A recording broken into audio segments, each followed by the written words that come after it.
Hi guys, it's Monday, the 23rd of February. I'm a day late because I can be. I was just too tired to do this yesterday. Had an amazing adventure day yesterday, which is inspiring the deck I'm going to use today, which is a bird-themed deck. I went to a magical place in Vermont where birds literally land on you and you feel like Cinderella for the day. So that was special. But yeah, let's get just right to it. Where we left off last week, we had the Five of Wands, continuing on that trend of fire. We are now in Fire Horse season, and so the Chinese New Year has begun. Astrological notes, we also had a eclipse in Aquarius that happened on the 17th. Again, when I mention eclipses, an eclipse can happen and be visible somewhere else in the world. It's still happening, we just don't see the eclipse ourselves, but the power of the eclipse astrologically is across the whole world. So that happened on Monday, or Tuesday, I don't know, whatever day the 17th was. And we also had a conjunction on the 20th, Friday, with Neptune and Saturn, which are both in Aries right now, and this conjunction hasn't happened in like several decades. So it was kind of a big deal, and astrologically it marks a huge shift in the collective, which lands right on the theme of last week's read, which was shit or get off the pot. So this conjunction was the epitome of shitting or getting off the pot for the collective. So big changes in society may be unfolding right now. Big, massive upheavals. And that doesn't mean bad things. It just means things that have been sitting on the back burner are finally being pushed forward. And that can be for each of you personally. It can be collectively. But everything is on fire right now. And again, I don't mean that in a bad way. I mean like the motivation that has been lacking in the collective, in our own personal lives, is finally happening. And again, Saturn and Neptune being in Aries is pretty much saying like, okay, you can't sit in dreamland anymore like we were when we were in Pisces. Now you have to take action. And if you don't, we're going to force you to do it uncomfortably. So, you know, it's always better to make the choice to take that action than it happening to you out of your own power, which is usually against your will. Nobody likes that, especially fixed signs. So yeah, we had the Five of Wands, and so what we're gonna do, pull another card today, see what the theme is, and oh yeah, so here's the deck. Nothing special to it, but they're just black and white, but it's just kind of, I'm not gonna lie, I wasn't like thrilled when I got it, because I was like, I thought it was gonna be a little more, I don't know what I thought, but it grew on me, so it's not like my ultimate favorite, but anyways. Let's go ahead, I saw the card on the bottom of the deck, so that's like a no-no for me. I don't want to see what the bottom of the deck looks like before I pull any cards, so I just shuffled it there. Okay, yeah, so let's go ahead and get started. 5 shuffles come out, whatever comes out I'll take. Otherwise, we're gonna take last card on top. So let's do it. It's 2, 3, 4, 5. Here we go. We can't get out of this fire energy. We can't. 7 of Wands. Give me a minute here, because I don't know if we've had this one yet. 7 of Wands, 7 of Wands. We've had the 10 of Wands multiple times. We had the 3 of Wands. We've had the 5 of Wands.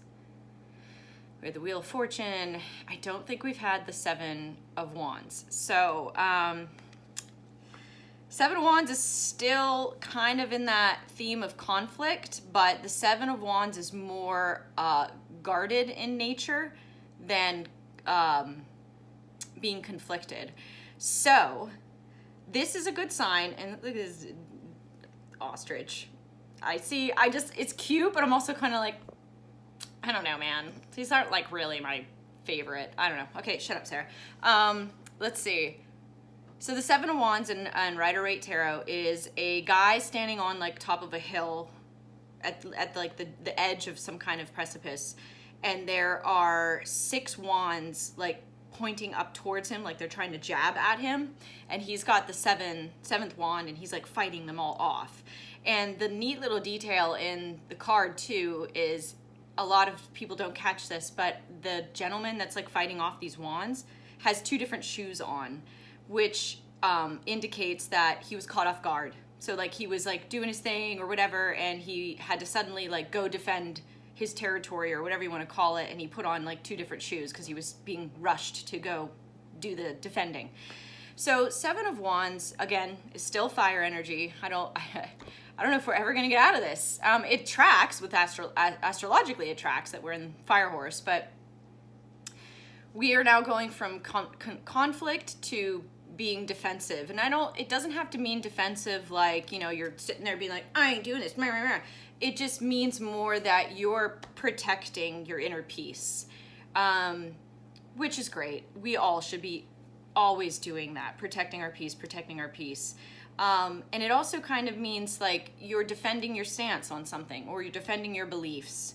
So it's not always aggressive. Now, however it resonates for any one of you, you know, take it as it is, you know, whether you are on the defense, maybe you are currently in a battle of some kind, whether it's relational or work or whatever, or battle of your own inner thoughts and dialogue.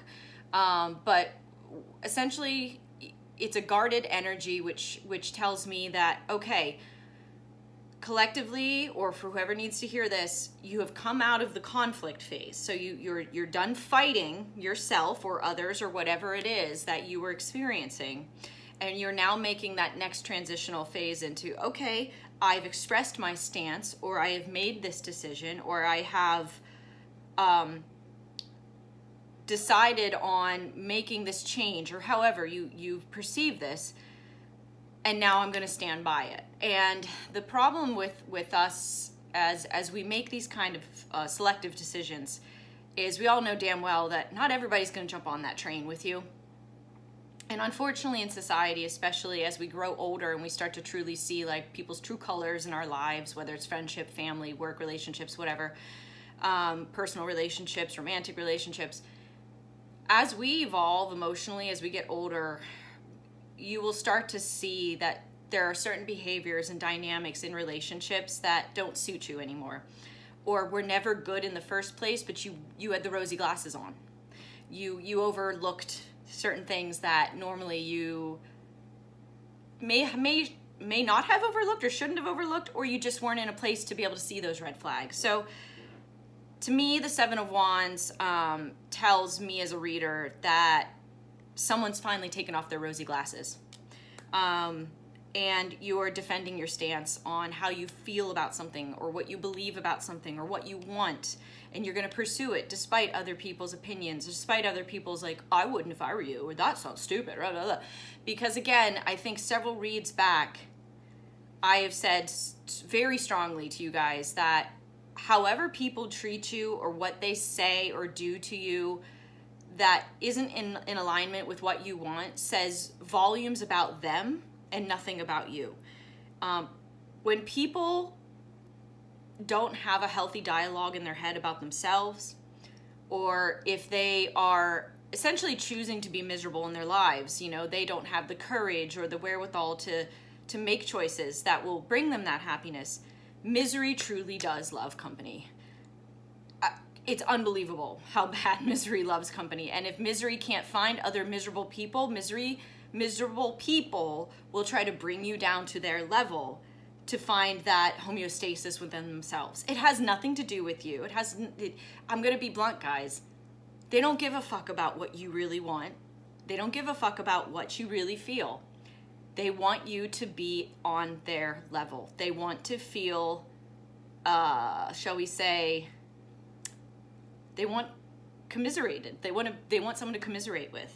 And when you decide to step out of that space, that mental state, when you decide to make healthy choices, when you decide to finally move on something that's going to bring you clarity or stability or all of the above, and there's a particular person or people in your life that don't applaud you for that and or support you on that, take note of that. Seriously, take note if there are people in your life that truly love you, truly care about you, truly support you, they'll be happy for you if you make a decision that's bringing empowerment to your life, or that's bringing more grounded stability to your life, or healthier choices in your life, or you know, anything that's going to move you forward in a positive direction. If there's a person that's trying to talk you out of it, or say like, well, I wouldn't do that, or I don't know, man, that sounds stupid, I don't know, or that sounds like a lot of work, or like if they just don't have anything supportive to say to you, think about that. Really think about it. Are they really your friend? Are they truly a good partner? Are they truly a supportive team member? All of those things. If a person can't support you for things that are truly good for you, they're not in the relationship for the betterment of you or the two of you. If it's something romantic or a friendship or whatever, they're in it for themselves, and they are realizing they're losing their crux. Many, many, many times in my life have I realized that I was the crux for someone else. I'm not that person anymore, but it's still very tempting sometimes to want to, shall we say, minimize yourself or make yourself smaller for the comfortability of someone else. Don't do that, guys. Don't do that anymore. Do not. Rage forward. Fucking saddle on that fire horse and get the fuck out of Dodge. Like, do not settle for anything less than what you deserve. If something doesn't feel aligned with you, if something doesn't feel right, if it feels unnatural or uncomfortable, or it doesn't bring you peace or stability or safety in your soul, don't stay with it. Whatever it is. Hell, I don't care if it's the fucking dining room set you've been wanting to get rid of for 6 months, but it has some kind of sentimental value to it. I don't care what it is. Just, if it doesn't bring you peace or spark joy or anything that's of a positive influence in your life, don't invest in it anymore. I'm really struggling on the looking at the camera and looking at myself today. I hope it's not noticeable. Whatever. I'm going to make myself dizzy. Do not allow that to dictate where you end up in your future. And this Seven of Wands is telling me that you guys are finally seeing things for what they really are. You're seeing through the facade. You heard the mask finally drop with a loud thud. Boy, I love when masks drop. I love it. The thud resonates across the universe. When a person finally sees they don't have control on you like they thought they did, and you're not going along with, you know, what makes them comfortable, what makes them feel better, and you finally are like, nah, I'm gonna do what's right for me. That hissy fit that comes out of them, that's their true colors, guys. Don't overlook that. Don't signal that as, oh, they just had a bad day. If a person truly cares about you, they won't make your story about them. I assure you. What about me? Like, it's if you can't take care of yourself and make your own decisions and run your show independently, and you rely on everyone else to make those changes, make those choices, make you feel comfortable, I feel bad for you. Because yes, we all need a tribe. Again, like I talked about a couple weeks ago, our soul tribe. We all need a tribe, but a real true soul tribe will never snuff out your flame. They'll feed it. They'll encourage it. They'll celebrate you. They won't try to numb you down and bring you down to their level. And again, guys, I'm not saying get out there and start just cutting people out for the sake of cutting people out. Every dynamic is delicate and different and complicated in its own way. I'm just saying that right now I'm seeing movement. I'm seeing major movement here in the Seven of Wands, where you guys are finally making decisions that benefit you, and you're defending those choices, and you will not back down, as you shouldn't. So I'm actually quite happy to see the Seven of Wands today, because that's a huge step forward from inner conflict that we were all seeing last week. So yeah, to just kind of summarize this, keep moving forward, guys. Stay in the momentum. Don't lose it. Stay in it. Yes, we second guess ourselves. Yes, we'll have imposter syndrome, which is a phenomena of the brain where our own psyche turns against us. And the the what do you call it? The inner dialogue that we can have in our brains is pretty spectacular. Like sometimes I'm like, who else is in there? Who's in there? Like, who grabbed the fucking speakerphone and was like, yeah, no, you actually really suck at this. You should stop doing it. Like, what? Whoever that is, I hate them. I mean, sometimes we need that secondary voice to talk some sense into us, you know, that gut instinct that says, I really don't think you should do that. But then there's the other one, and it's ego. It's ego talking. That's what that other little voice is. And ego is good in doses, in small doses, especially if it's a mature, dignified type of ego. We all need a little bit of ego. We all need a little bit of pride sometimes so that we don't, you know, get too carried away in the woo-woo. But we also have to make sure we're careful with how far that ego does go, where ego then can turn into one-sided direction where it's just me, look at me, look at me, look at me, or it's validation seeking. Sometimes an unhealed ego needs a lot of validation. And so my point is, this Seven of Wands does not reflect any of that. So whoever needs to hear this right now, good fucking job. Seriously, good job. Stay there. Stay there. Stay! Talk to you like a dog. Don't lose sight. Things can be heavy. Things can be hard. And with a lot of these heavy-hitting planets in the positions they've been lately, especially the conjunction of Neptune and Aries recently, I think I've told you guys, this kind of energy around astrology doesn't just, it's not one and done in one day and then it's off like a light switch. It lingers. So stay strong, stay on your 2 feet, stay grounded. Do not let the naysayers, the negative Nancys, the poo-pooers get into your head. Don't let them feed into your head. If you feel really strongly about a choice you've made or a decision you want to make or something you want to lean into or a direction you want to go, keep going. Because I assure you, whatever you're trying to achieve, you will achieve it. That person's going to be receptive, or that job is actually going to want you, or, you know, that situation's not actually going to turn out as bad as you thought. If you feel good about something, go for it. Lead with the heart. Seriously, guys. Like, I don't care how, like, oh, she's getting all sensitive. Seriously, lead with the heart. Because your heart knows. Your heart really knows what's right for you. Don't let your ego trip you up. You're allowed to take a step back and dissect and think and ruminate, but don't get stuck there, because now you're going back into five of Wands territory. Don't get stuck there. Keep moving with your forward moving trajectory. That fire is burning behind your ass and it's pushing you, because clearly it's happening. And I'm going to be really sentimental here. Whoever needs to hear this right now, I'm really proud of you. Like, for real. Like, I could cry just because I know how hard life can be. I'm not. I don't do that on camera. I know how hard life can be. Yeah. Yeah. So, you got this, guys. You got this. And I think I'm going to leave it at that. So, enjoy this week. Stay strong. Keep your feet planted firmly in the ground. And remember the power of no. No is a complete sentence. Do not let someone steer you out of the trajectory you're in, guys.